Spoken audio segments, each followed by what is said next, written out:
Scam కేసులో మొయినుద్దీన్ నివాసంలో ACB అధికారులు సోదాలు నిర్వహించారు. అనంతరం పలు కీలక పత్రాలను స్వాధీనం చేసుకున్నారు. కోకాపేటలో నివాసం ఉంటున్న మొయినుద్దీన్ భార్య ఇంట్లో ఏసీబీ అధికారులు సోదాలు నిర్వహించారు.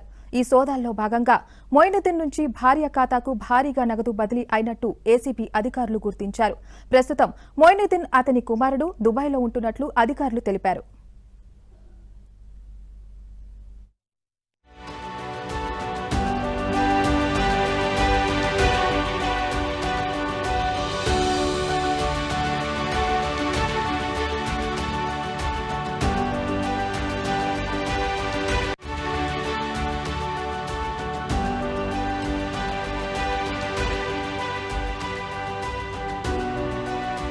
నివాసం ఉంటున్న మొయినుద్దీన్ భార్య ఇంట్లో ఏసీబీ అధికారులు సోదాలు నిర్వహించారు. ఈ సోదాల్లో భాగంగా మొయినుద్దీన్ నుంచి భార్య ఖాతాకు భారీగా నగదు బదిలీ అయినట్టు ఏసీబీ అధికారులు గుర్తించారు. ప్రస్తుతం మొయినుద్దీన్ అతని కుమారుడు దుబాయ్లో ఉంటున్నట్లు అధికారులు తెలిపారు.